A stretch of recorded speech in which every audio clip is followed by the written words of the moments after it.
Hello students. आज के session में हम एक बहुत ही इंटरेस्टिंग प्रॉब्लम स्टेटमेंट सॉल्व करने वाले हैं।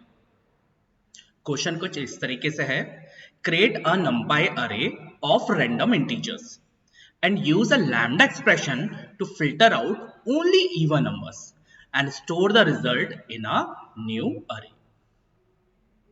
तो यहाँ पे सबसे पहले हमें एक अरे बनानी है जिसमें कुछ रैंडम नंबर्स हम लेने वाले हैं और उन रैंडम नंबर्स में से सिर्फ और सिर्फ हमें इवन नंबर्स को अलग करना है फिल्टर फंक्शन को यूज करके।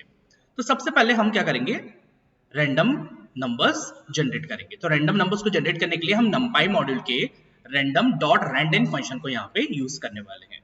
तो सबसे पहले हम इंपोर्ट करेंगे यहाँ पे numpy मॉड्यूल को। तो हम लिखेंगे इंपोर्ट numpy एज np।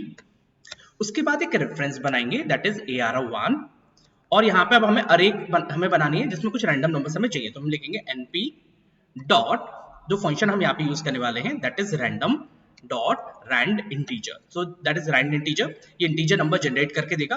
अब हमें नंबर्स कहाँ से कहाँ तक चाहिए, तो मैंने बोला कि मुझे 10 से लेकर 100 तक के 20 नंबर्स जनरेट करके दो। ठीक है, तो ये रैंडम फंक्शन जो है रैंडम डॉट रैंडम, ये मुझे कोई भी रैंडम नंबर जनरेट करके देगा, लेकिन उसका रेंज जो रहेगा 10 से लेकर 100 तक का रहेगा। अब अगर मैं यहाँ पे प्रिंट करता हूँ AR1 को, सो AR1 को जैसे आप यहाँ पे प्रिंट करेंगे हमें दिख जाएगा कि हमारी अरे क्रिएट हुई है कि नहीं हुई है। तो देखेंगे यहाँ पे अरे हमारी बन चुकी है। ओके, सो अभी इसका हम एक बार डायमेंशन चेक करेंगे। तो अगर आप इसका डायमेंशन चेक करेंगे तो ये इट्स अ सिंगल डायमेंशनल अरे, ये एक सिंगल डायमेंशनल अरे।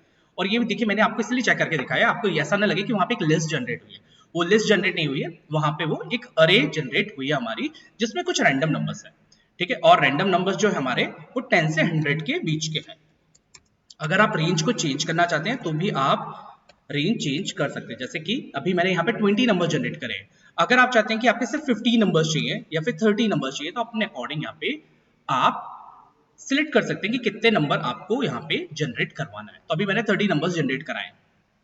अब हमारा सेकंड टास्क क्या है, हमें यहाँ पे फिल्टर फंक्शन को यूज करके सिर्फ इस फंक्शन में से जो 10 से 100 के बीच में कोई भी रैंडम 30 नंबर्स आ रहे हैं उसमें से सिर्फ और सिर्फ इवन नंबर्स को अलग करना है। तो उसके लिए सबसे पहले हम एक रेफरेंस बनाएंगे। तो रेफरेंस का नाम मैं यहाँ पर रख देता हूँ EXP। सो एक्सप्रेशन हम लिखने वाले हैं।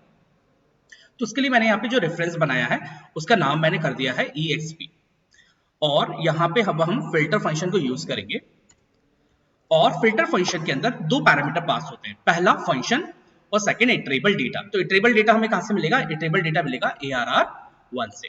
और पहला पैरामीटर होता है फंक्शन, तो यहाँ पे हमें फंक्शन बनाना है। तो फंक्शन की जगह पे मैं लैम्डा एक्सप्रेशन यूज करूंगा। ठीक है, सो मैं लैम्डा कीवर्ड यूज करता हूं और एक रेफरेंस बनाता हूं यहाँ पे डेटा। ठीक है, अभी डेटा क्या करेगा, एक एक नंबर को फेच करेगा हमारे अरे में से। ठीक है, तो ये जो डेटा क्या करने वाला है, एक एक एलिमेंट को फेच करने वाला है हमारे जो हमने अरे बनाई है यहाँ पे, जिसे हमने टैग करा है ARR1 रेफरेंस से। और ये डेटा फेच हो रहा है कि नहीं हो रहा, अभी सिर्फ मैं चेक करना चाहता हूँ। तो डेटा को मैं यहाँ पे प्रिंट करूंगा, सिंपल अभी प्रिंट कर दिया। ठीक है, तो जैसे मैंने यहाँ पे डेटा लिखा है तो ये जो भी यहाँ पे आप एक्सप्रेशन लिखोगे वो काम करेगा। ठीक है, तो अभी मैं चाहता हूँ ये प्रिंट हो जाए। ठीक है, लेकिन एक बात आपको याद रखनी है कि फिल्टर फंक्शन हमेशा फिल्टर ऑब्जेक्ट रिटर्न करता है। और अगर आपको अरे चाहिए वहां पे तो सबसे पहले तो आप इसे लिस्ट में कन्वर्ट कर दीजिए। अभी सबसे पहले मैं इसे लिस्ट में कन्वर्ट करता हूं और उसके बाद लिस्ट को मैं यहाँ पे चाहूँ तो अरे में भी कन्वर्ट कर सकता हूँ। तो मैं इस तरीके से अरे में से कन्वर्ट कर देता हूँ। तो सबसे पहले हमने क्या किया, लिस्ट में कन्वर्ट किया एंड देन फिर उसे अरे में कन्वर्ट कर दिया। ठीक है, अभी ये परफेक्टली फाइन है। मैं इसको प्रिंट करना चाहता हूँ तो मैं सिंपली यहाँ पे जाऊंगा और प्रिंट फंक्शन को यूज करके हमारे रेफरेंस EXP जो रेफरेंस हमने बनाया था उसमें प्रिंट करता हूँ। और अगर आप देखोगे तो अभी हमारी जो अरे थी वो सिंपली प्रिंट हो पा रही है और ये भी अरे है। बट एक्चुअली मुझे इवन नंबर्स को फिल्टर करना है, मुझे सिर्फ इवन नंबर वहां पे चाहिए। तो मैं क्या करूंगा, यहाँ पे एक छोटा सा कोड मुझे लिखना पड़ेगा। मैं बोलूंगा यहाँ पे मॉडुलस ऑपरेटर यूज करूंगा, मॉडुलस 2 इक्वल 0। तो जैसे ही मैंने लिखा, अभी क्या करेगा फिल्टर फंक्शन, सिर्फ कंडीशन को चेक करेगा। जिसको डिवाइड 2 से डिवाइड करने पे रिमाइंडर 0 बच रहा होगा, ठीक है, सिर्फ उसे ही क्या करेगा, ये पास करेगा। अब अगर हम रिजल्ट को एक बार चेक करते हैं तो आप देखेंगे यहाँ पे 58, 90, 72, 18, 16 जो भी इवन नंबर्स थे वो आपके अलग हो चुके हैं। अगर आप ऑड नंबर्स चाहते हैं तो भी हो सकता है, यहाँ पे आप इक्वल के जगह डबल इक्वल के जगह नॉट इक्वल टू लगा देंगे, तो अभी सिर्फ आपके ऑड नंबर्स अलग होंगे। तो जैसा भी आपका प्रॉब्लम स्टेटमेंट हो आप उसे सॉल्व कर सकते हैं। तो अगर आप देखेंगे यहाँ पे 15, 79, 67, 37 इस तरीके से आपका एक नया अरे जनरेट हो रहा है। ठीक है, तो ये लिस्ट नहीं है, ये एक अरे है।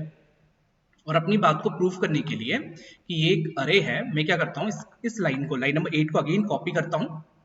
कॉपी करने के बाद अगेन इसका हम डायमेंशन चेक करेंगे, जो कि हमें पता है कि सिंगल डायमेंशन है, बट मैं आपको प्रूफ करना चाह रहा था कि वहां पे वो लिस्ट नहीं है, लिस्ट को हमने अरे में कन्वर्ट कर दिया था। तो अगर आप देखेंगे तो यहाँ पे एक ऑड नंबर की यहाँ पे हमारी अरे जनरेट हुई है। अगर आपको इवन नंबर चाहिए तो यहाँ पे आप नॉट इक्वल टू की जगह डबल इक्वल कर देंगे, तो अब हमारा इवन नंबर का अरे बन जाएगा। तो इस तरीके से फिल्टर फंक्शन को यूज करके आप अपने अकॉर्डिंग डेटा को फिल्टर कर सकते हैं। So that's all with my today's session. Thank you so much.